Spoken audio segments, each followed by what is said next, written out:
Merci beaucoup, merci au festival. Je crois qu'effectivement c'est une très bonne idée que dans prise de parole, il y ait un espace dévolu à la parole poétique, qui est une manière aussi de prendre la parole un peu différemment. Et si ces choses pouvaient être amenées à se répéter, j'en serais à la fois fier et honoré. Alors, le sujet qui nous a été donné, éco-poétique, renvoie peut-être à quelque chose qui est une préoccupation importante dans le champ poétique contemporain. Et bien entendu, afin de compliquer un peu les choses, vous avez devant vous deux poètes qui ne sont pas des éco-poètes. Et qui ne participent pas de ce qu'on peut appeler un mouvement, que peut-être je vais essayer de définir, mais tu vas dire quelle en serait ta définition, Julia, qui est lié effectivement au sentiment de l'urgence du rapport au monde et à la nature, thème poétique par excellence depuis toujours, hein, depuis les bucoliques jusqu'au paysage romantique, la poésie a à voir avec un certain sentiment de la nature, un sentiment du lieu, c'est le locus amenus de la bucolique, c'est la tempête et les puissances extraordinaires des orages désirés du romantisme. Et en même temps, si la poésie passe son temps à parler de la nature, il y a aujourd'hui, véritablement, depuis les années 60-70 peut-être venu des États-Unis et de la nature writing, une sorte de manifestation qui fait de la poésie le lieu de la dénonciation de l'état du monde.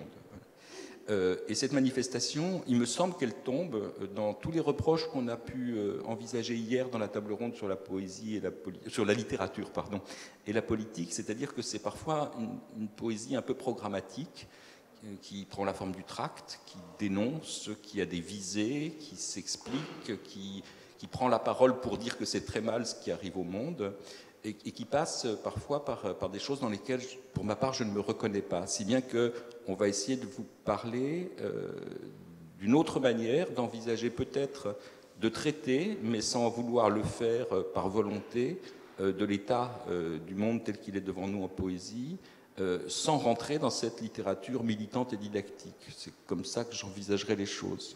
Et toi, Julia ?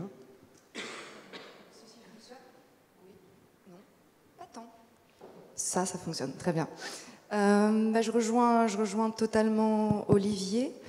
C'est vrai que l'éco-poésie comporte une part de militantisme et peut-être aussi s'inscrit dans l'idée que la poésie a vraiment à voir avec... Enfin, la poésie peut réellement comme sauver le monde, avec quoi je suis totalement d'accord, mais je ne pense pas qu'elle puisse le faire d'une manière ostentatoire. Je pense que ça participe d'un autre mouvement, qui est un mouvement beaucoup plus intérieur qu'extérieur, mais ça a été dit hier, et qu'ensuite les choses se font un petit peu sans nous. Moi, je sais que la question de la nature a toujours été centrale dans mon travail d'écriture poétique, parce que je crois que c'est lié à mes premières émotions poétiques et à ma première sensation que, pour moi, la poésie c'est un langage un peu comme secret des choses, et c'est quelque chose que je trouve dans la contemplation de la nature, et effectivement dans ce geste-là de l'écriture poétique, il y a quelque chose de l'ordre d'une résistance, puisqu'il s'agit de s'arrêter en soi, de contempler, de ne pas agir, et de se laisser traverser. Et ça, c'est un geste qui est peut-être politique en soi, sans qu'on ait besoin de le forcer. Et du coup, non, on ne s'inscrit pas dans l'éco-poésie particulièrement avec Olivier, mais je pense que la nature fait vraiment partie de nos obsessions, et le monde en général, parce que je crois que tu voulais aussi ouvrir là-dessus, Olivier. On est traversé par le monde quand on écrit, et quand on écrit de la poésie, comme on s'attache à créer comme une sorte de puits en soi, ou de miroir inversé, je ne sais pas trop comment le dire. On se laisse particulièrement... on se laisse traverser de manière particulièrement profonde. Moi, j'ai constaté après coup que j'écrivais beaucoup sur la fin du monde, sur des endroits où il faisait trop chaud, sur une nature un peu qui s'absentait, et ça, je l'ai pas programmé. C'est arrivé par un phénomène d'infusion. Voilà, comme on fait infuser du thé. Et voilà, je crois que ça ne se décide pas tellement. Alors là, je me reconnais pleinement aussi. J'ai le sentiment que Mon sujet, si j'en avais un en poésie, c'était essentiellement la ville, l'histoire et les amours. Parce que je suis ainsi fait et que c'est ma vie de vivre en ville, d'avoir une sorte de chaos amoureux absolument perpétuel et d'être traversé par ailleurs par l'histoire telle qu'elle se fait au bas de chez nous. Et cependant, je vois bien que depuis quelques années, infuse, mais exactement, je pense que ton mot est bon, infuse, sans volonté de notre part, le fait que nous habitons une planète qui va mal, que nous souffrons de la chaleur, qu'on écrit et c'est la canicule. Et donc les choses, naturellement, viennent sourdre dans cette poésie, qui est une poésie essentiellement urbaine et essentiellement amoureuse, mais viennent parce qu'on est l'habitant de notre temps, mais sans aucune volonté militante de ma part, plutôt une manière de dire comment on traverse, c'est surtout ça que je fais les trois quarts du temps, c'est comment un individu, une subjectivité traverse une époque, dans l'espoir que finalement ce qu'il y a d'un peu individuel s'efface au profit du témoignage sur ce que c'est que vivre aujourd'hui. J'ajouterais peut-être un mot sur la question du monde par rapport à la question de la nature. Ce qui est certain pour moi, c'est que si le thème de la nature, le sujet de la nature, le chant du monde d'une certaine façon, a été constant dans l'histoire de la poésie, ce qui s'est déplacé et qui fait peut-être la singularité de ce qu'on écrit aujourd'hui au sujet de la nature, c'est ce sentiment de la fragilité. Je crois que les romantiques regardaient la nature comme une sorte d'éternité très puissante qui venait contredire les fragilités de l'histoire humaine, parce qu'il y avait cette énormité là qui était justement le lieu d'une transcendance, d'une puissance, etc., etc. Moi, ce qui me frappe, c'est toujours cette sorte de quasi-charité que je peux avoir à l'endroit des choses de la nature sur lesquelles je me porte, parce que même si on est ébloui par un ciel provençal, on sait qu'il est pollué. Même si on se jette dans la mer, on sait qu'elle est un cimetière, d'une part, de corps, et on sait qu'elle est aussi en train de se saler, d'une salaison telle qu'elle est en voie de disparition devant nous. Et je crois que c'est peut-être, si je voulais faire quelque chose, je crois que si j'avais des ambitions de faire quelque chose, même si c'est pas comme ça que j'écris, mais rétrospectivement, si j'essayais de comprendre ce que je voulais faire, je constate que c'est sûrement un champ de la précarité qui me paraît être intéressant. C'est pouvoir dire la beauté du monde en célébrant aussi l'extraordinaire fragilité. Et cette fragilité redouble presque le sentiment de son prix au regard de ce que peut être une bucolique de la poésie antique ou de ce que peut être un paysage romantique, parce que c'est comme traversé par le sentiment de sa finitude. Il n'y a pas d'éternité produite par la nature, alors que c'était le refuge de l'éternel par rapport, avec cette nature cyclique, par rapport à l'histoire humaine, qui, elle, était comme cela. J'ai l'impression que même cette dimension de l'éternel n'existe plus dans la nature, puisqu'elle est menacée de mort, et menacée de mort comme nous. Et c'est cette finitude et cette précarité qui peut peut-être me préoccuper pour le monde que nous habitons. Un mot aussi peut-être sur le mot de monde. Que fait-on du monde? Il me semble que le mot monde est tout à la fois plus large que celui de nature et d'autre part renvoie à autre chose. Moi j'aime beaucoup le fait que l'étymologie du cosmos en grec ce soit la même que cosmétique, que l'univers le plus immense ce soit aussi la parure qu'on se met sur le visage, que le phare participe de l'idée du monde. Ça arrache à toute idée d'authenticité, puisqu'il y a le maquillage qui est là, mais il y a surtout cette idée qu'on n'entend plus tellement dans le français contemporain, mais qui est pourtant le sens premier de monde, qui est quelque chose qui est construit, paré, préparé, fabriqué, et quelque chose qui est purifié, lavé. On l'entend encore un tout petit peu dans le français contemporain par le couple monde-immonde. Ce qui est immonde, le négatif, le privatif du monde, c'est ce qui est dégoûtant, dégueulasse, etc., etc. Le monde, ce n'est pas pour moi un état, c'est quelque chose qu'on fait. On fait monde. Il y a de l'espace. J'ai vraiment le sentiment que mon expérience fondamentale, que je comprends maintenant, c'est que je me sens plutôt, que ce soit en ville ou dans la nature, je me sens plutôt comme une sorte de personne un peu égarée dans des espaces que je ne maîtrise pas. S'ajoute à ça, on en parlait tout à l'heure, une très mauvaise vue qui fait que j'ai une bonne vision de près parce que je suis très myope, mais je ne comprends pas l'organisation des espaces, donc c'est toujours pour moi plutôt des lieux d'égarement. Et ça fait monde si on est plusieurs à le faire, quoi. Apparaît dans la ville, dans les grands boulevards à l'infini, enfin ils ne sont pas si infinis que ça, les grands boulevards, mais pour le myope que je suis, j'ai l'impression que l'opéra est très très loin du Rex, or c'est pas si loin que ça à Paris. Je suis un peu perdu là-dedans, et il suffit qu'il y ait un corps pour que, autour de ce corps, se réorganise le monde. J'ai envie de vous dire que mon impression fondamentale, c'est que nous, humanité, construisons du monde dans des espaces que je ne sais pas habiter s'il n'y a pas quelqu'un d'autre qui vient me dire « c'est notre monde ». Voilà. Le monde, pour moi, c'est le commun de l'espace. C'est l'espace quand il est rendu commun. Et c'est là où on touche forcément, même dans des expériences purement amoureuses ou de pure rencontre, à quelque chose de politique pour moi. Oui, il y a beaucoup de choses que tu as dites, Olivier, très juste en tout cas à mes yeux, et ça me donne juste à penser ce que tu dis sur la nature qui avant nous renvoyait à cette force, à cette chose qui nous écrasait. Maintenant, la nature est devenue plus proche de nous dans un sens. C'est peut-être joli de le voir comme ça, même si c'est beaucoup trop optimiste, mais elle est fragile à l'instar de l'être humain maintenant, cette nature, et elle est devenue elle aussi quelque chose à préserver. J'ai l'impression que nous aussi, nous sommes à préserver, pas seulement, enfin en tant qu'espèce évidemment, mais aussi dans ce qu'on, dans le terme de vraiment de l'éthos, quoi, de ce qu'on est profondément et dans ce qu'on veut être. Et du coup, j'ai l'impression que maintenant, la nature et l'être humain sont un peu dans un jeu de regard comme ça, où l'arbre peut vraiment regarder l'être et l'être regarder l'arbre, parce qu'on partage finalement cette même précarité. Et peut-être que la poésie a quelque chose à dire là-dessus, ou en tout cas qu'il y a quelque chose à éprouver et à protéger à ce niveau-là, et qu'on puisse protéger la nature comme on se protège nous-mêmes. Ça, c'était la première chose qui m'était venue en t'écoutant. Ensuite, le monde, le commun, et tu as parlé de faire espace et de faire monde avec l'autre. Je crois que, effectivement, dans un monde qui devient de plus en plus pollué, où la nature a une tendance quand même à disparaître, il y a ces espèces de bulles qu'on crée ensemble, et de bulles qu'on crée aussi. Je sais pas, moi j'ai grandi en ville, mais dès que j'allais à la campagne, j'étais fascinée par les arbres, et je leur parlais, et je restais des heures près des arbres et tout ça, parce que c'était quelque chose qui m'était somme toute inconnu dans mon quotidien.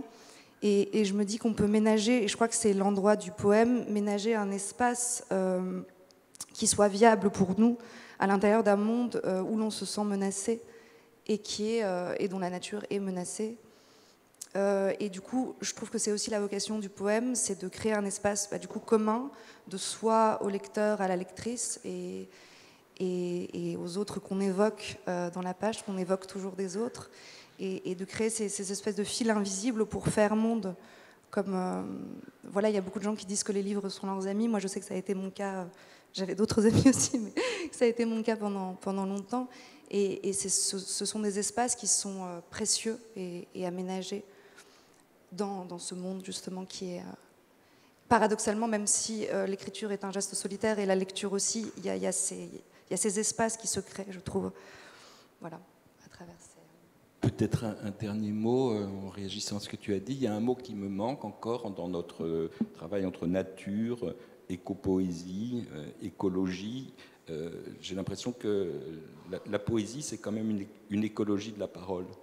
Ce qui m'intéresse le plus, au fond, c'est peut-être un troisième mot que je n'ai pas encore prononcé, qui est le mot de vie et de vivant. Ce qui est menacé, c'est le vivant. La roche ne l'est peut-être pas complètement. En revanche, j'ai vraiment le sentiment que la question du corps vivant se pose avec une urgence toute particulière dans les pires périodes de déprime, le soir vers minuit. Il m'arrive de me dire, mais finalement, peut-être que le corps humain, une fois qu'on aura bien détruit toutes les espèces animales et toutes les espèces végétales, sera dans le vaisseau spatial qu'on sera obligé d'habiter si on a pu monter avec Elon Musk et d'autres dans la bonne navette, la seule trace de vie. Il n'y aura plus que le corps humain, une fois qu'on aura détruit tous les autres corps, comme étant le lieu du vivant.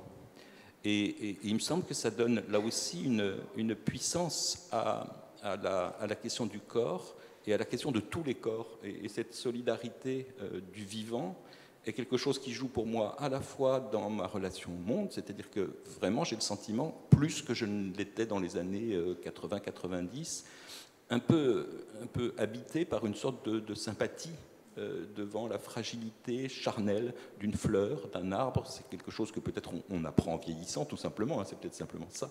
Mais en tout cas, ça me parle bien davantage et ça me préoccupe bien davantage que précédemment. Et puis, La deuxième chose, c'est que je crois que le travail qu'on a à faire, c'est à permettre à la langue de faire passer du vivant. J'entends parler une langue vivante. Et je ne suis pas sûr que j'entende autour de moi beaucoup de langues vivantes. Et je crois que pour moi, la poésie, quand elle est accomplie, c'est quelque chose qui fait passer le corps dans la langue, alors que le corps, le réel, la réalité sont expulsés, comme on l'a vu hier, du discursif, de la parole, de la communication.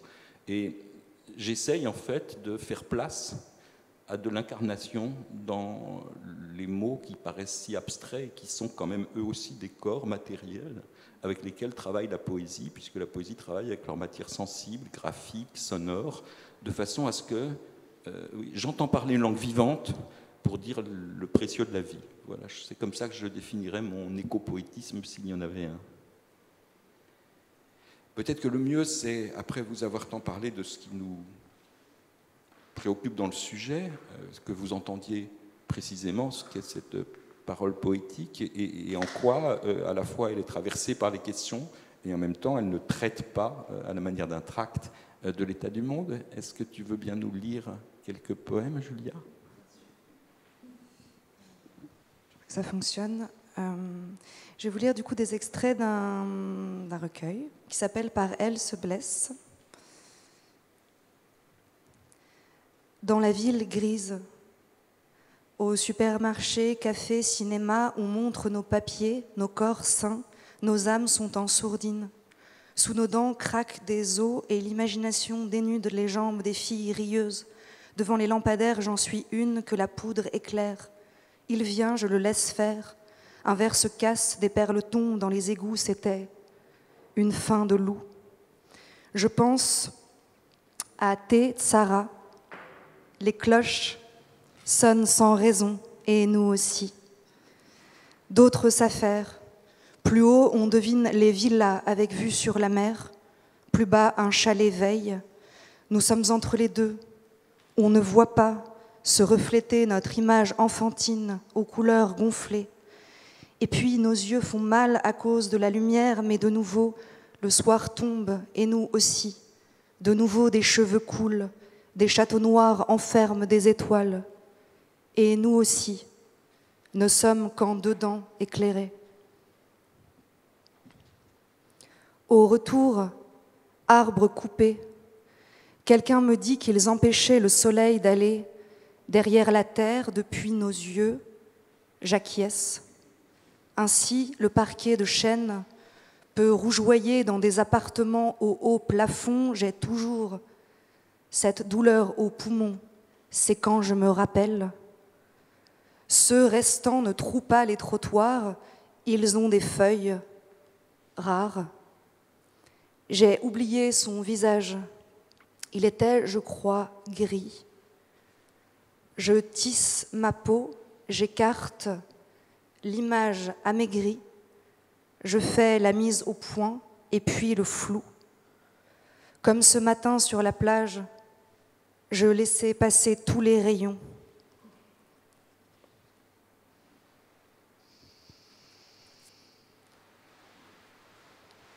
Dans la succession des images, des langues modelées par l'œil, ces tas de terre où cachaient des corps vers le nord, ces gravats d'hommes brutaux aux buvettes de la gare, qui boivent, récitent, frappent sur la table. Dans leur colère, je disparais. L'avion crève un nuage, je voudrais quitter le ciel. La pointe d'une éolienne se saisit de l'ocre forêt, mirage déclinant d'autres vies. Une gare désaffectée. Sur notre passage battent les ailes d'un vaisseau. Il me dit monte, à son doigt tremble. Des filles en pluie. D'insectes, leur nudité fébrile fait scintiller. La forteresse, c'était l'hiver, après la chute des mâts, les terres noyées. Ici, nous ne sentons pas la prison est trop grande. Et avec les barreaux, nous jouons l'air du froid. Et puis, notre existence reste approuvée, nous sommes reflet d'autres nous-mêmes laissés de fantômes, ignorés, comme dit Tristan, partant, arrivant, à contretemps. J'attends de descendre dans la brûlure. Des panneaux aux arbres sont cloués. Attention aux baïnes. Au souvenir d'un océan, le sol ouvert sous nous et toi, portant plus loin ton infortune. Ma voix se perd, se voit encore ce don de disparition que tu as.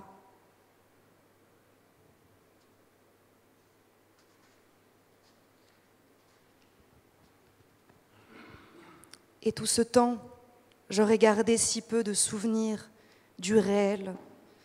Le réel, c'est une autre date et une autre heure, autre train de banlieue, vide, sauf pour la fille aux cheveux bleus qui me fait face, d'une à la main.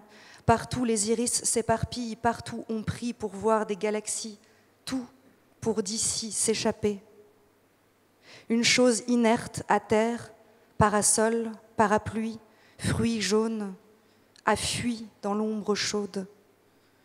Le train est arrêté pour cause de gibier sur la route. Nous passons par des villes où personne n'habite plus. Les ponts couverts de graffitis, laisse-moi geler encore jusqu'à la mort, c'est le chemin. Laisse-moi froide, ne me touche pas. Tandis que des bêtes se tiennent dans le lieu refermé. Gibier encore entier.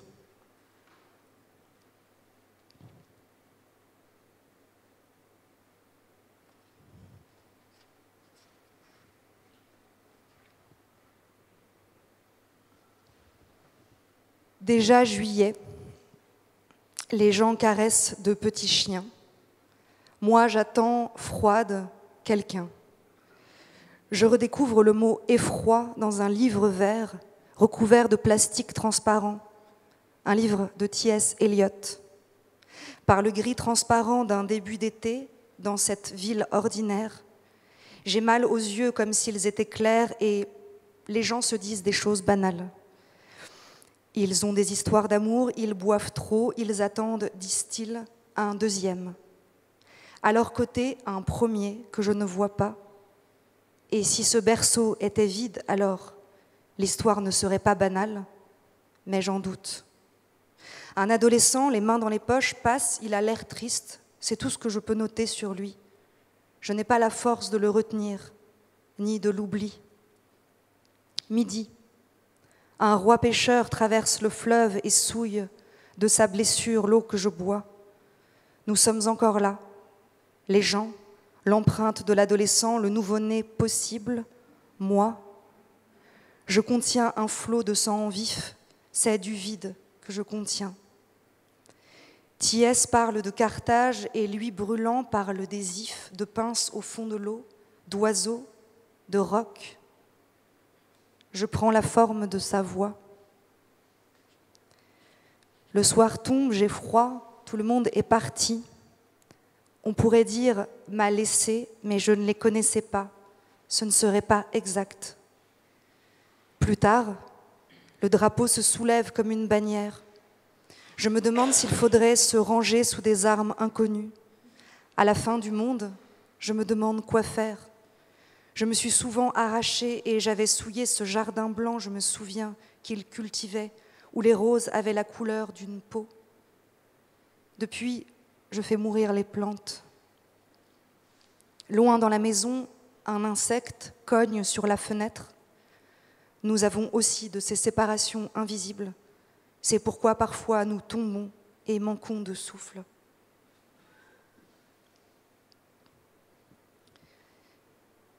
Ici, c'est encore, tout recommence. Ici, c'est le point fixe des choses et l'éternel printemps.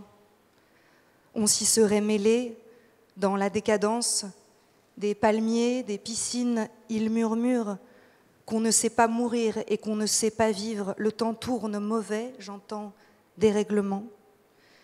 Les hommes nous regardaient comme ils le font toujours, en remplaçant nos corps, leurs vers roulant les torrents que leur gorge perdait. nous buvions, je fumais, nous disparaissions dans ce bruit de succion. L'océan est trop vaste dans l'orage, je l'ai suivi jusqu'au bout de la plage. J'avais le vertige, je ne pensais plus, j'avais aussi cette maladie. Voyez mes doigts, ils sont presque noirs sous mes ongles, ma bouche descend. Et nous pleurions, suivant le chariot d'un vieil homme au profil d'horloge, le tremblement de cheveux blancs dans un métro et les hoquets d'un enfant sur un vélo rouge. Il s'inquiète pour sa mère, c'est lui qui est perdu. On leur donnait, on se donnait pour rien. Traînée humide, rosier brûlé. Chienne, aurait-il dit, putain. Ce sont des mots pour rien.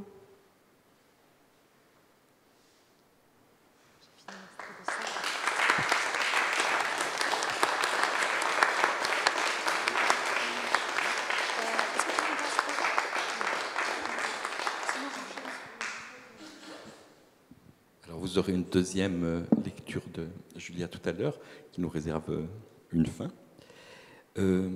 Pour moi, je suis remonté pensant à vous, dans le moment où peut-être cette poésie amoureuse est devenue aussi une poésie un peu plus soucieuse du monde.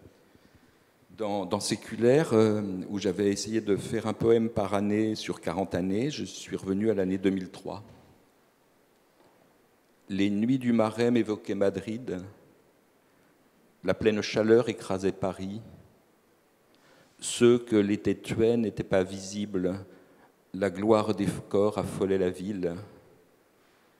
Je ne revois plus que des membres nus, des passants sertis de perles de sueur, et le visage de ma mère, dans l'or liquide des lumières, sur la place de la République, un verre de vin à la main, m'expliquant que la canicule d'un monde vivable annonçait la fin.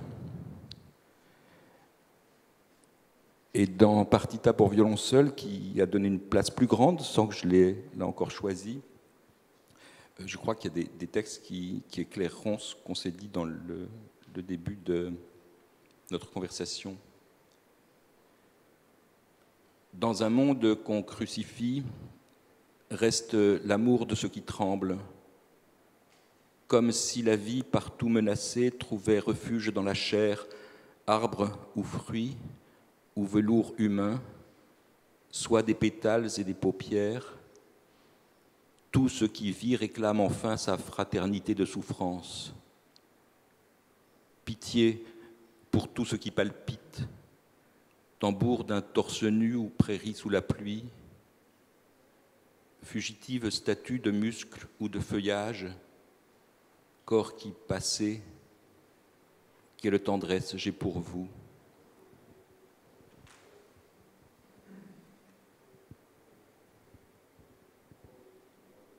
Corpus Scripti, avec une épigraphe empruntée à Rabelais, « Je ne bâtis que pierres vives ».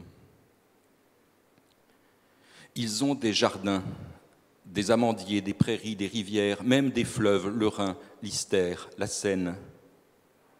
Ils ont des montagnes, des collines, des dents, des sommets, des pics, des dômes de terre et de roches. Ils ont tous leur sainte victoire.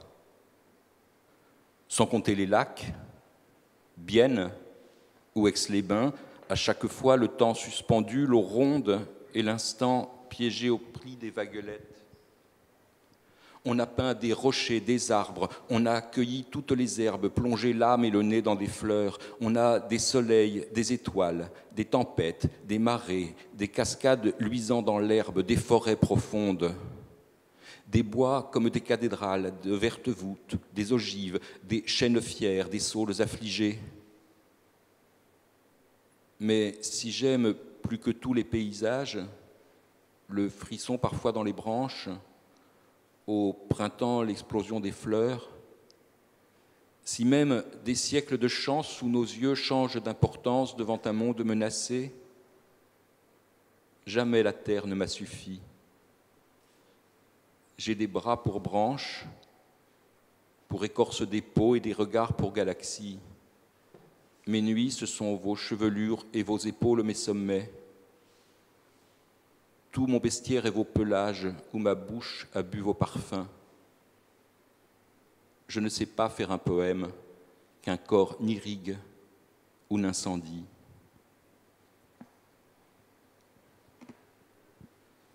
Enfin, un assez long poème dans les partitas pour violon seul où prenant appui sur Bach, j'ai composé une chaconne pour une planète.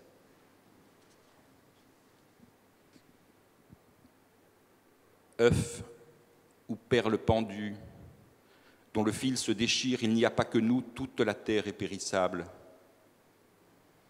Un souffle suffira, une branche d'étoile coupant la cordelette, coup d'ongle dans les galaxies, des tours jumelles, des cathédrales, une centrale au bord d'un raz de marée, une autre auparavant explosant dans la neige, ceux-là qui s'effondrent. Nous avons appris à en dire « ceci est mon temps ». Soit que le monde étouffe sous le bâillon de ses fumées, soit que le sol en craque et verse la lave entre ses lèvres, absorbant les forêts. Ou bien les océans, enflant de tout leur bleu, noieront les rives et leurs falaises. Sous un ciel qui s'ébrèche, le royaume et la ruine, tous les chemins mènent au néant. Mais peut-être qu'avant la chute, d'elle-même, l'humanité aura réglé l'affaire, les villes ravagées d'un trait de chiffon au tableau, et dans le vide, où ne craqueront plus que quelques atomes, où siffleront des gaz diffus, sur la brune comète de boue et d'ossements, il ne restera rien de nos musiques mortes. Tout ce qui aura été pensé, tout ce qui aura été peint, ce qu'on a cru sauver, le point énorme du David et le minuit des Caravages, les soleils en épis, les nymphéas, les régiments de nus au siècle des beaux-arts, les lignes courbes de Matisse, les fruits renversants de Chardin en une éclipse s'effaceront. Fini l'orange au ciel du soir et la lumière des vitraux, ou bien le matin des poèmes, dont les mots délabrés, comme une grange, s'affaisseront. Nous, mais il n'y aura plus de nous, il n'y aura plus de verbe être. Nous serons rentrés cependant en troupeaux dociles dans la banalité de la nuit, premiers à vivre donc dans l'imminence du rien. D'autres l'ont pu craindre avant nous, mais tournaient leurs yeux vers le ciel qui de nous aussi se dérobe, piteux archanges de la faim, qui croient se cacher la menace en compliquant leur quotidien dans les brouillards de l'anecdote. Et ce sera l'heure d'aller au travail, ce sera l'heure de se réjouir ou bien de se coucher. Tu masqueras la mort sous l'encens de l'insignifiance. Je n'appelle pas l'Apocalypse, n'ayant nul goût pour ses chevaux, la 7e lettre décachetée, pas de grand écran pour notre agonie. Mais la mélancolie du vide, l'horreur informe sans même les beaux cadavres qu'on voit à Pompéi, certains disparus dans l'étreinte, qui disent encore dans leurs cendres la toute-puissance de la chair. Pour nous, en Inde, des oiseaux, étourdis par la chaleur, tombent tout droit de la tôle du ciel. Le sol poudreux ne rendra bientôt plus que du sable, et les mers s'élargissent sous le poids de leur sel, mais qui entend vraiment la cloche d'incendie ? Malgré le temps passé à le dépasser, à contrer sa pente à coups d'archet, à force de phrases, à tordre en cercle sa ligne droite pour s'y lever, faisant un nid du grand bûcher en ayant cru dompter ses flammes, ce sera l'heure du temps vainqueur, lui dont la bouche n'a cessé dès la jeunesse d'avaler la vie. Enfant du millénaire qui savons servir de brouillon à l'abîme, sans pouvoir prédire parmi les fléaux si ce sera la fin de l'eau, la surchauffe des moteurs ou la saison des pluies acides. Le néant sans doute précédé d'un peu de tuerie pour la dernière goulée d'air pur, la dernière flaque trop peu profonde pour tant de langues asséchées, l'histoire explosée avant la géographie. Bientôt, nouveau venu le temps des génocides, l'épée moderne qu'est la bombe devançant l'ultime chaos. Filles et fils du vide, ayons pitié de nous, ayons pitié de nous. Dans cet enfer promis passent quelquefois des abeilles, comme au long d'un mur de béton la promesse d'une glycine.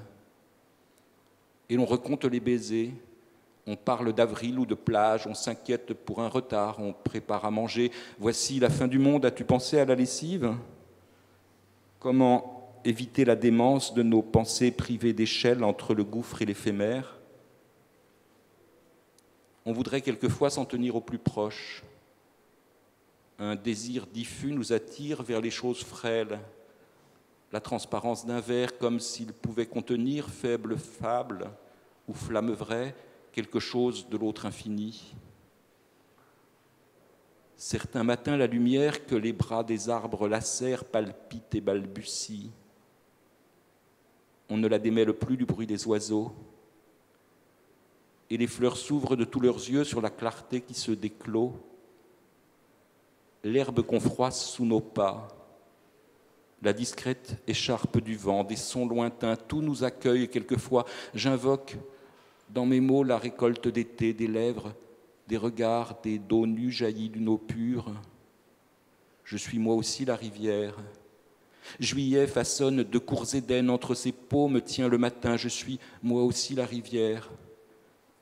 Près de berges vertes et jaunes, l'onde se brisa tout un jour aux épaules dorées des plongeurs. Je suis moi aussi la rivière, et leur rire à jamais demeure. Il arrive dans l'avant-néant qu'on promène nos apparences. Le ciel du soir vient de jeter du safran dans son écarlate. Quelqu'un me parle sur le pont de Sully, et la nuit à venir s'accroche à ses cheveux. Pour mieux le détacher de l'ombre venue des néons sur la scène, une ligne comme d'argent détourne son profil sur la faïence d'un sourire. De la joie coule dans sa parole en semant sous nos pas une menue monnaie. La mort fut loin, laissée sur l'autre rive, assise, aveugle sur son banc. Nous aurons connu ces instants qui font des îles dans le bruit. Suffirait-il de s'y tenir, à l'élan vers tout ce qui brille et la douleur de s'y jeter? Chercheur de l'or de l'autre, sa paille claire dans la nuit. Simplement un soir de Paris, un accord entre deux pensées, le velours d'un vin du Liban, les lèvres qu'on rêve de rejoindre. Encore une fois, l'éclat d'un corps qui saisira bientôt l'ambre du souvenir. L'essentiel n'existe qu'à peine. Il est fait de nos frôlements. Nous tomberons, mais une main aura parfois trouvé la mienne.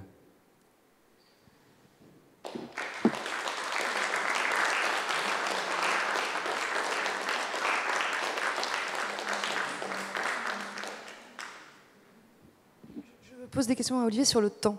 Autre chose importante dans la vie. On avait dit que tu finissais avec une dernière lecture, donc Allez. tu prends le temps de la lire. Allez.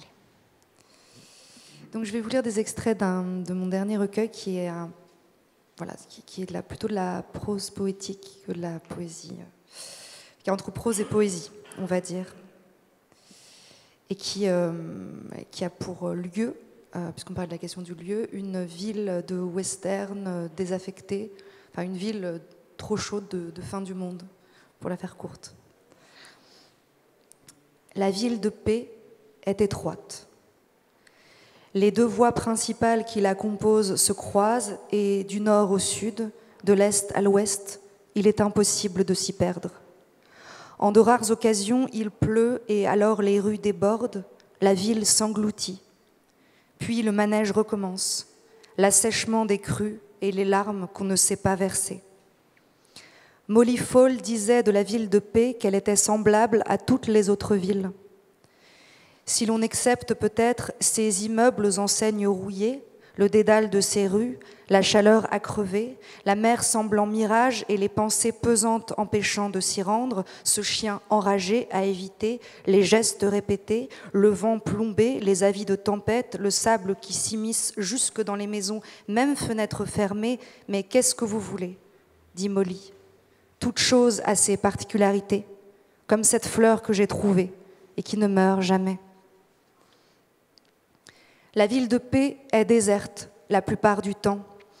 C'est qu'il y fait si chaud que ses habitants ne sortent pas de la journée. Et le soir, leur démarche alanguie traîne à la recherche d'alcool. En ces instants où accorder l'espace du dedans à celui du dehors semble une question de vie ou de mort. Puisqu'il faut brûler, dit Molly se resservant un verre, Molly qui n'est naturellement pas douée pour l'ironie. La poussière des corps, la nuit venue, tombe sur les pavés. Sous certains lampadaires, elle dessine sur le sol un ciel étoilé. On pense aux ancêtres venus chercher de l'or, à cette transformation des sédiments des veines sous-marines, au magma refroidi des volcans, aux hommes courbés vers l'eau boueuse, remuant le tamis, séparant le gravier des grains et des pépites. Avec cette soif de lumière propre à ceux qui ont erré trop longtemps au-dessus des gouffres de la mer. Je suis venue ici tourner un film qui n'existe pas. Je me suis retrouvée prise au piège de la ville antique et morne, d'un homme, d'une branche, d'une sculpture. Une femme en filme une autre, dans la lenteur des vagues invisibles. Le mécanisme de la caméra s'enraye, la caméra n'est pas faite pour l'humidité, elle s'éteint dans les profondeurs carnivores. La ville de paix se trouve sur une île qui avale tout. Suspendue parmi les arbres d'un été éternel, les arbres brûlés par un amour malheureux, et la chaleur s'y confond avec la musique dans les échos de la fumée. Regardons-la, à présent, la femme filmée, non loin de la mer sans la voir. Elle écoute la tête penchée, le lacrymosa de Mozart. Pense au temps qui s'écoule en elle à la manière d'un paysage accidenté. Elle retourne en arrière, mais sa mémoire la fuit. Elle s'appelle Molly Fall. C'est une tempête ou un carnage. Mon corps se glisse dans le sien et le sien dans le mien. Nous sommes une ombre, Molly et moi, sans qu'il ne soit possible de dire de qui, de quoi.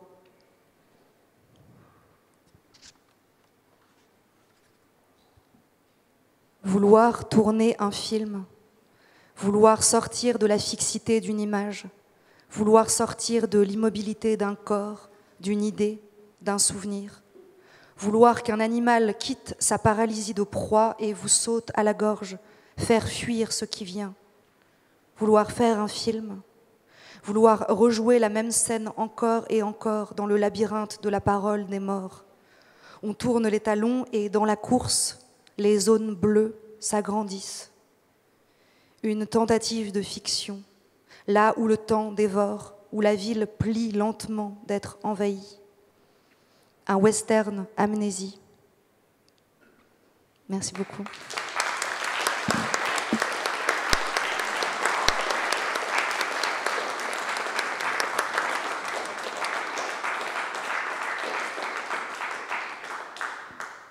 Si le chef en est d'accord, on a largement le temps de dialoguer un peu.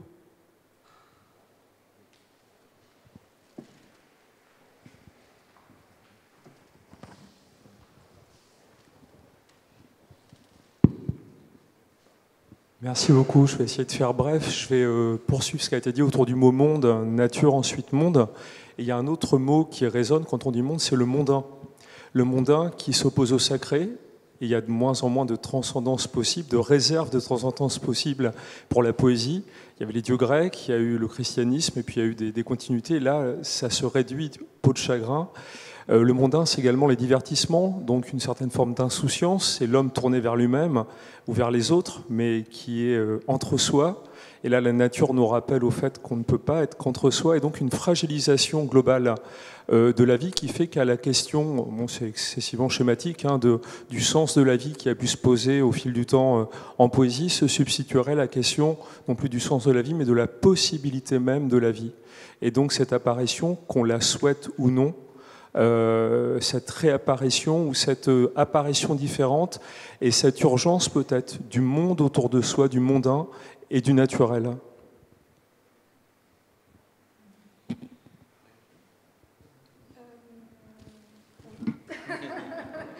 Que te dire, que te dire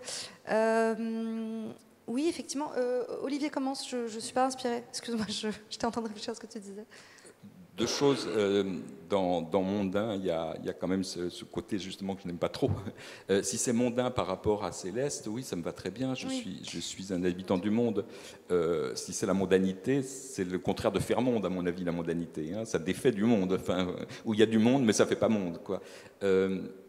Un mot aussi sur la question de la transcendance. Ça a beaucoup occupé la poésie avant qu'elle ne se tourne plutôt vers cette sorte de nouvel engagement dont on a parlé hier, que cette question de la possibilité du sacré. Moi, je dois avouer que ça m'a toujours beaucoup inquiété, que cette dimension du sacré, parce que j'ai toujours l'impression que affleure là-dedans quand même une espèce de regret de la religiosité qui ne me concerne absolument pas. Moi, le fait d'être sur un plan d'immanence me va très bien. Je crois qu'il y a de la profondeur dans l'immanence je crois que c'est même un peu dangereux de voir réapparaître un certain type de sacralité dans une certaine forme d'éco-poétisme militant. J'entends par là que j'ai par exemple, j'ai lu pas mal de choses dont je tairai charitablement les noms pour deux raisons, par charité et d'autre part parce que je ne m'en souviens plus, mais c'est des projets d'écriture qui sont toujours sur la grande G, qui revient et qui est l'espace du sacré, où on doit se connecter à elle, et il y a une espèce d'anti-humanisme fondamental qui traite l'être humain comme un parasite de la planète qui, elle, s'en sortira en nous écrasant tous. Et là, je me dis, bon, ben, moi, c'est pour des raisons presque érotiques que c'est d'abord le corps qui m'intéresse. Mais au fond, je me dis, tu peux faire de tous tes vices accumulés quelque chose comme un humanisme nouveau. Enfin, je crois que c'est la vie qu'il faut célébrer, et aussi la vie de l'homme, et non pas dans ce qui est en train de se dessiner dans certains tracts, hein, vraiment, où il est question de dire que l'humanité est un parasite de la Terre, et la grande G, elle, notre mère à tous, va nous détruire et nous broyer, et ce sera merveilleux parce que l'histoire recommencera, et tant pis si l'humanité n'est plus là. Moi, ce qui m'importe, c'est que l'homme soit là, hein, vraiment, c'est la chose qui m'importe, et que ce soit vivable pour lui.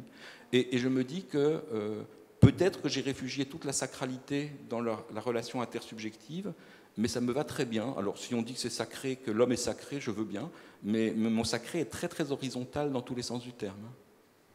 C'était vraiment la crise de la mondanité qui m'intéressait, dans tous les sens du terme. Ça va bien dans le sens de ce que tu dis.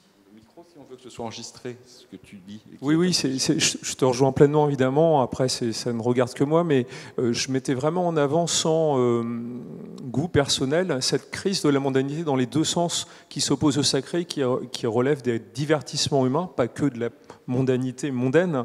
Et on atteint directement cette immanence intersubjective dont tu parles, qui peut-être est salutaire à l'heure actuelle et salutaire tout court. Il y a une question, deux questions, plein de questions.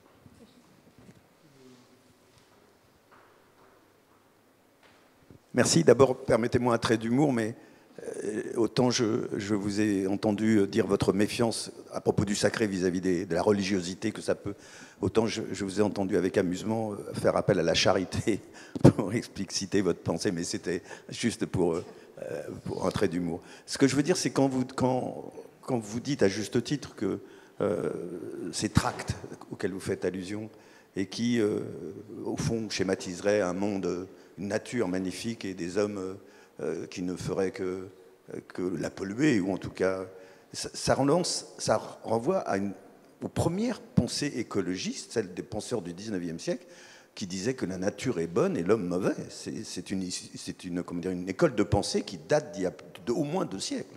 Et donc, il ne faut pas s'étonner de la retrouver au moment où ces débats sur la nature sont encore plus prégnants qu'avant. Deuxièmement, face à ça, il faut se méfier de la, comment dire, de la tentation de ne trouver la poésie que dans l'homme, même si je vous rejoins volontiers, et plus dans la nature. D'abord parce que l'homme aujourd'hui, c'est pas dans les réseaux sociaux, c'est pas dans la violence, c'est pas dans la violence verbale, c'est pas dans l'affirmation de contre-vérité qu'on trouve la poésie.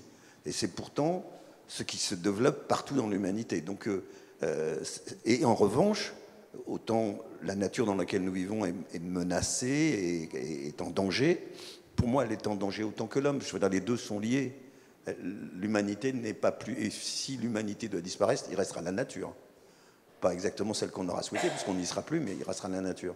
Mais à l'inverse, il reste toujours la possibilité de trouver la poésie dans la nature. Moi, j'y crois encore beaucoup.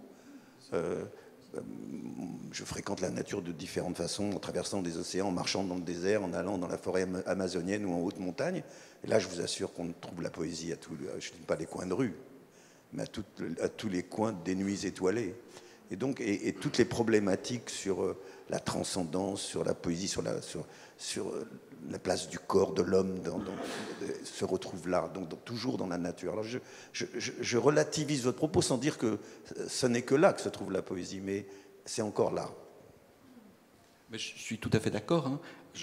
Vous me donnez l'occasion de préciser ma pensée. D'abord, ce n'était pas, enfin, vous n'ironisez pas en disant charité, je le fais exprès. Hein. Je parle aussi d'incarnation. Enfin, je pense que je peux récupérer absolument tout ce lexique pour lui donner le sens que je souhaite. Donc j'utilise délibérément charité plutôt que compassion, délibérément la question de l'incarnation, qui me paraît avoir été magnifiquement traitée hein, par le discours religieux. Mais c'est un discours religieux dont je récupère les termes, et la puissance d'incarnation, telle que je l'entends, n'a pas grand-chose à voir évidemment avec une incarnation qui viendrait du ciel, mais c'est plutôt une incarnation de l'importance de la chair. Enfin, je crois que cette dimension de la chair et de la fruition ont été assez bien porté par ce lexique, et vous l'avez parfaitement entendu, et vous avez parfaitement entendu que je travaillais avec. Pour ce qui est de la nature, enfin, peut-être me suis-je mal exprimé, j'espère que les poèmes qu'on vous a donnés à lire montrent l'importance de la place de la nature hein, et de la place du monde végétal. J'écris des poèmes même sur des fleurs. Il y en a un sur la fragilité des fleurs. L'un de mes maîtres en écriture, c'est Philippe Jacotet, à qui on a beaucoup reproché de ne pas faire une poésie dans les années 70-80 qui soit une poésie urbaine concernant le sort de ce qui nous arrivait, de se situer en dehors de l'histoire. Et par une sorte de ruse de la raison, tous ces poètes qui ont arpenté le paysage de Grignan, de la Provence, qui ont écrit ce superbe « À travers un verger », dont je vous recommande vivement la lecture, hein, c'est une superbe prose poétique « À travers un verger », où il essaye de décrire la floraison du verger, où il essaye de dire ce qu'il a bouleversé et il arrive justement lui aussi à rendre compte très très précisément de l'incarnation, là encore, de ces fleurs, ou de la puissance de ces fleurs sur un ciel bleu, comme on peut l'imaginer dans la Drôme provençale. Par une ruse de la raison, cette célébration du monde qu'on lui reprochait d'être anhistorique devient maintenant, qu'on en voit le prix encore plus qu'on ne le pensait dans les années 60 ou 70, une poésie parfaitement en avance sur son temps et non plus en retard. Ce que je vous souhaiterais, c'est qu'on ne fasse pas jouer l'un contre l'autre. Et ce qui me gêne dans un certain discours militant, c'est celui qui veut l'éradication, comme si nous étions vraiment les punaises du monde. Et je ne dis pas que toute la poésie s'est réfugiée dans le corps humain, hein, mais que, en tout cas, mon expérience, c'est que le monde, c'est quelque chose qui est partagé entre nous. Je n'ai pas non plus une image exclusivement angélique de l'humanité. Mais si j'essayais de vous dire franchement ce que je ressens, c'est que il me semble qu'on arrive à des expériences sensibles, toutes simples. Hein. Vous avez devant vous un franc imbécile d'une violence sans nom, bête, idiot, violent.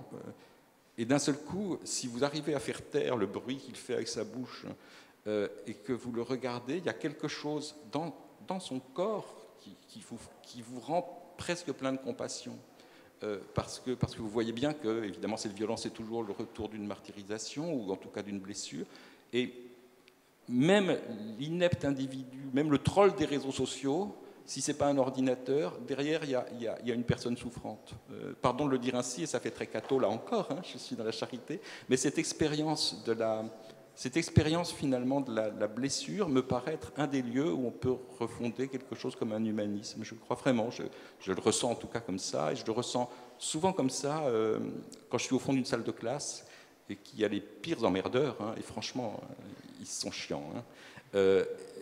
Mais d'un seul coup, vous changez de braquet, vous arrêtez de voir l'adolescent provocateur avec le pauvre professeur qui se dépatouille avec ça, et vous voyez un pauvre gosse paumé, quoi. Et ce pauvre gosse paumé, quand vous le voyez comme ça, il y a quelque chose d'une tendresse.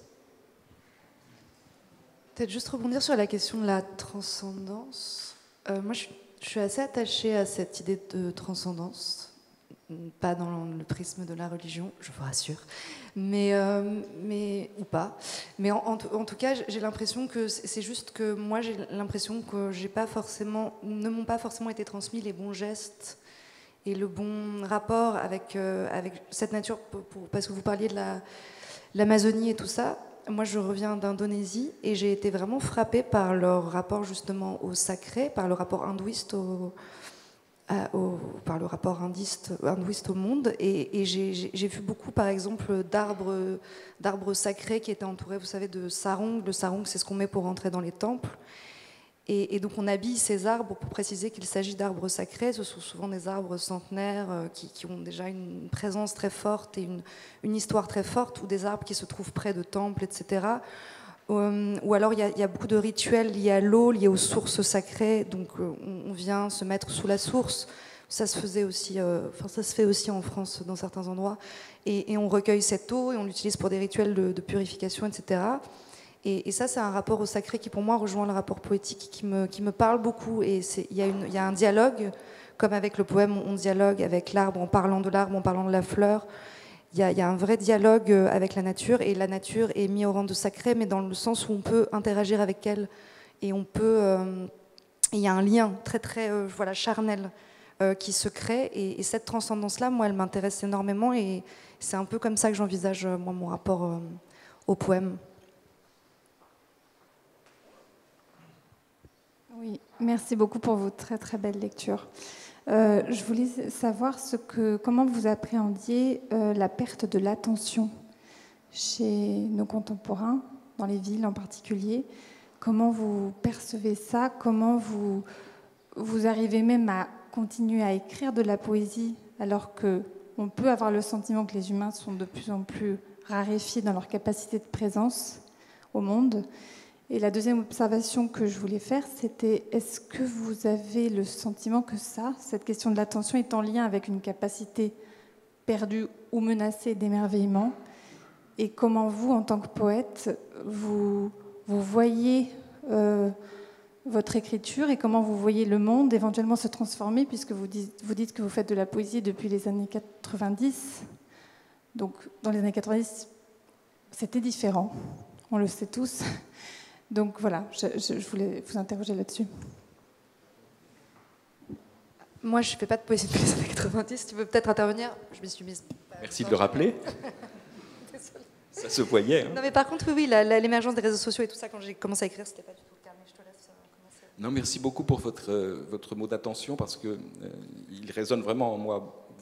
Dans un article critique récemment, j'ai risqué cette définition: la poésie, c'est faire attention. Donc je me sens vraiment très proche de ce que vous dites. J'entendais par là à la fois faire attention à la langue et faire attention au monde. Et effectivement, je crois que ce qui me retient, même si c'est une attention qui n'est pas toujours volontaire, quelque chose me retient qui mérite que j'y fasse attention, et que j'y fasse attention avec les mots pour essayer de le dire.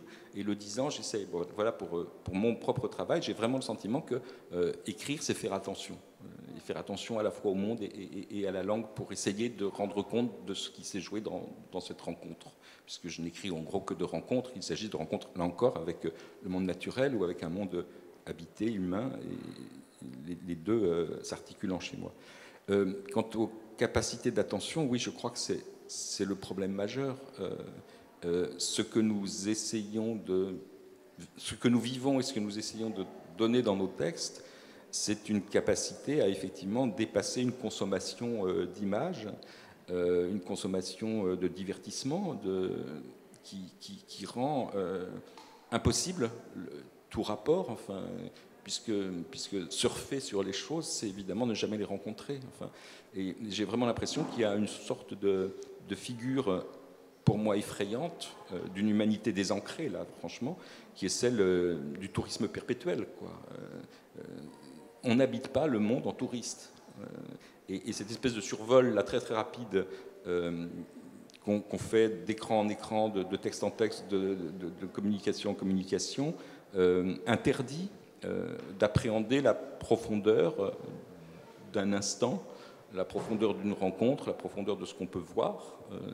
Et c'est un souci de préoccupation très très grand, mais je pense que ça rend d'autant plus pertinente, au fond, l'activité esthétique et la poésie comme étant l'un des lieux. Elle n'est pas seule, hein. Je crois que le photographe fait attention, je crois que le peintre fait attention, je pense que... Mais faire attention, en plus, ce que j'aime bien, c'est que c'est tout à la fois l'attention, et puis ça a aussi un sens éthique, hein, faire attention à l'autre. Et je pense qu'il y a effectivement un risque de saisissement par l'univers du divertissement dans tous les sens du terme, qui rend l'expérience esthétique fondamentale en tant qu'elle réancre sur cette capacité d'attention. Mais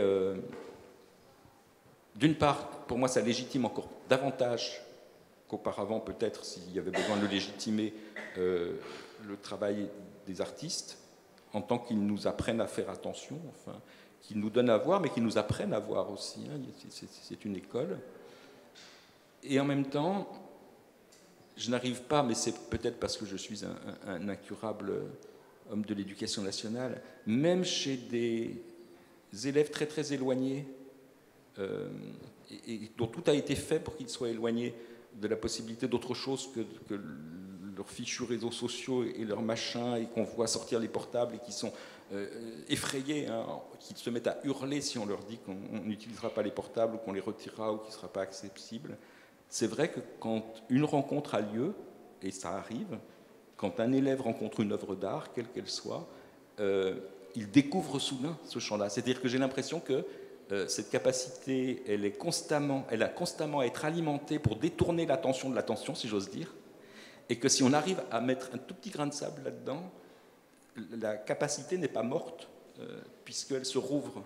Et je ne connais rien, pardon de le dire ainsi, je vais encore passer pour sortant de la sacristie, mais de plus bouleversant et de plus émouvant que quand on voit d'un seul coup se déclore. Alors, je ne sais pas si ça durera, hein, je n'ai pas la prétention que ce que le professeur a su faire se maintiendra. Mais en tout cas, cette capacité d'attention, j'ai l'impression qu'elle a besoin d'être détournée sans cesse par une machine terrible, parce qu'elle est assez à l'œuvre chez l'homme. Et qu'il s'agit toujours de la détourner, et que cette puissante machine communicationnelle, ce déversement d'images, de bruits, de sons, de flots, de machins, de cochonneries, il a pour fragilité de devoir être incessant, parce que si jamais on laisse un tout petit peu de moment, il se peut que le cerveau humain revienne vers quelque chose d'un peu plus intéressant. Et c'est pour moi, en tout cas, assez rassurant de penser qu'elle n'est pas tuée par la machine, elle est simplement constamment obturée par cette machine.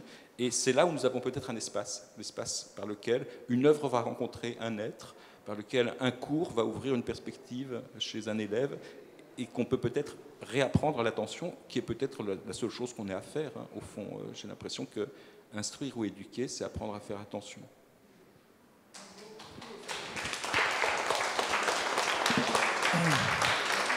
Peut-être une toute dernière question de Fabrice, et après on conclura. Oui, alors moi j'ai une horrible question tout à fait professorale également. Cette année, il y avait au bac Hélène Dorion, une poétesse. Comment est-ce qu'elle s'inscrit dans ce que vous avez dit, éco-poétique, autre chose? Je la connais très mal. Qu'est-ce que vous pouvez nous en dire? Bah, là, pour le coup, c'est toi, Olivier. Ouais. Hélène Dorion, évidemment, Mes forêts est un recueil, hein, donc, qui a été inscrit par la main invisible de je ne sais quel inspecteur général soucieux de poésie au baccalauréat. son recueil est lié directement à des grands incendies de forêt qui atteignent pas seulement la Provence et les pays grecs, mais qui concernent le Canada, comme chacun le sait, de façon considérable. Et donc c'est un recueil directement lié à la situation de fragilisation des forêts qui brûlaient il y a quelques étés. Quand on discute avec Hélène Dorion, qui, outre qu'elle est une très bonne poète, est aussi quelqu'un qui a su justement créer l'attention chez les élèves. Enfin, je lui suis très, très reconnaissant du temps qu'elle veut bien consacrer aux élèves qui travaillent sur son œuvre.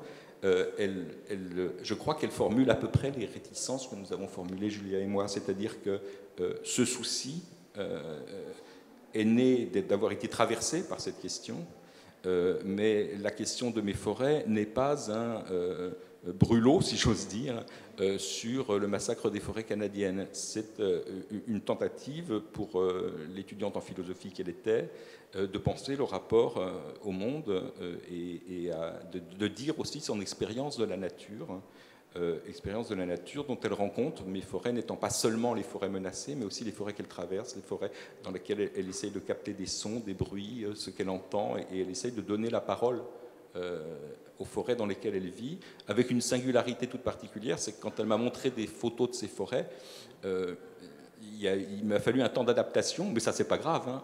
En littérature, on l'a vu hier, après le lecteur fait ce qu'il veut. Moi, mes forêts, je pensais tout de suite à mes forêts à moi, je suis plutôt un Méditerranéen, donc ma forêt, ça n'a pas grand-chose à voir avec ces arbres immenses et à l'infini, ces grands machins verts, un peu écrasants, que je trouvais un peu sombres par rapport aux forêts, aux plantations d'oliviers, par exemple. Bon. Et donc c'est son univers à elle, mais dans cet univers-là, ce qui lui importe, c'est d'essayer de comprendre comment être présent. Son objet, c'est être présente au monde. Et ce n'est pas écrire sur la destruction de mes forêts. Enfin, ce n'est pas seulement ça. Oui, c'est très proche de ce que vous faites. Donc, mais alors, l'éco-poétique, c'est qui? Parce que, à part me dire que c'est pas vous et c'est pas Hélène Dorion. C'est pas nous, c'est personne. Est-ce que c'est personne, vous en fait. Peut-être. Vous avez inventé le concept. Ah, t'as complètement inventé le concept pour pouvoir contrecarrer quelque chose qui n'existe pas. Non, non, c'est un vrai mouvement. En fait, je pense qu'on peut citer Marielle Massé, par exemple, ou alors Sophie Loison, encore une fois. Je ne pense pas qu'elle s'en réclame directement, mais c'est quelqu'un qui travaille quand même autour de l'éco-poésie. Mais j'ai l'impression que c'est quelque chose qui quand même est venu. On peut parler de Pierre Vinclair, qui a la revue Catastrophe et qui s'intéresse à l'éco-poésie, en fait un peu, mais surtout s'y intéresse, et donc a créé la revue Catastrophe, qui porte bien son nom, mais qui vient de s'interrompre. Je crois qu'il s'agit plus pour les poètes de déclarer un état du monde un peu dramatique et de se dire, c'est un peu quand même une autoproclamation de se dire que les textes qu'on va écrire vont pouvoir améliorer un petit peu l'état du monde parce qu'ils traiteront de cet état du monde. C'est un peu ça l'éco-poésie. Mais il y a quelques noms comme ça qu'on peut citer. Moi, les personnes que j'ai citées, là, j'aime bien leur travail, donc je peux peut-être ne pas citer ceux dont j'aime pas le travail, c'est pas très gentil de faire ça. Mais après, ça recouvre beaucoup de gens, et comme encore une fois, c'est quelque chose d'assez autoproclamé, c'est compliqué, il n'y a pas de recul sur l'éco-poésie encore. Mais c'est quelque chose qui est advenu aussi. Je pense qu'il y a la question quand même en éco-poésie du rapport au temps. Vous parliez de l'attention. Pour moi, c'est vraiment lié au temps et à l'idée que la poésie a quand même cette fonction de s'inscrire dans un temps qui n'est pas le temps du capitalisme et qui est un temps de l'arrêt, de l'observation, du non-agir. Et ça, pour le coup, c'est quelque chose qui me parle plus dans cet angle-là. Et voilà, ça charrie quand même des notions qui sont intéressantes. Et bon, les textes qui en émanent, comme toujours, quand on a une trop grande visée comme ça, c'est pas toujours excellent, mais il y a des choses très bien aussi. Je n'ajouterai pas grand-chose. Je vous renvoie plutôt quand même, moi aussi appréciant son travail, à Pierre Vinclair et à la revue dont le titre Catastrophe dit assez, hein, que c'est vraiment des poètes et des universitaires et des penseurs qui ont essayé de penser ce qu'il en est de la poésie dans l'état du monde actuel. Bon, et ça évite la dimension militante, c'est plutôt théorique. Et s'il y avait donc un éco-poétisme qui me paraîtrait digne de ce nom, c'est plutôt par là, ou bien dans les travaux de Jean-Claude Pinson. Jean-Claude Pinson aussi écrit, qui est plutôt un universitaire, mais qui écrit de la poésie aussi. qui ont essayé de réfléchir à ça. Et là, je pense que le mot serait parfaitement recevable pour moi pour définir en fait la poésie dans l'état du monde actuel. Voilà. Mais bien entendu, comme toujours, comme les mouvements naissent sans un manifeste, là, le seul manifeste intelligent, ce serait peut-être dans la revue Catastrophe qu'il faudrait le trouver, et ce n'est pas un manifeste. Ce à quoi je faisais allusion plus tôt, c'est à ce dont je suis témoin avec les demandes de subventions qui sont liées au CNL, c'est-à-dire qu'il y a énormément de poètes qui viennent expliquer que souvent sous la forme d'ailleurs plutôt de la performance que exclusivement du livre, qu'ils vont faire un spectacle et quand ils commencent à raconter la chose, et on a 20 dossiers comme cela, et le spectacle ce sera justement un peu la célébration de la Grande G, avec peut-être un sorcier, mieux une sorcière, qui vient frapper le sol pour ranimer les forces fondamentales. Tu as lu mon texte. Voilà. Et ça, c'est la décline. Voilà, absolument, c'est la femme chamane. Bravo, vous avez raison, c'est d'ailleurs le mot qui est utilisé. Et donc, c'est une sorte, si vous voulez, de pontosane aussi. Voilà. Et donc, ce serait injuste, au regard des travaux très intelligents de Pierre Vinclair, de le comparer. Mais évidemment, on voit bien le dégradé, et on voit bien jusqu'où ça peut aller. Et très souvent, c'est quand même plutôt ce type de choses qui se joue et qui attend subvention au nom du fait que on est on a une action citoyenne et civique très nécessaire, et d'ailleurs, si on ne donne pas une subvention, c'est que tout le monde est pourri. Enfin voilà, c'est plutôt cela. Merci beaucoup, merci infiniment à vous deux, Julia et Olivier.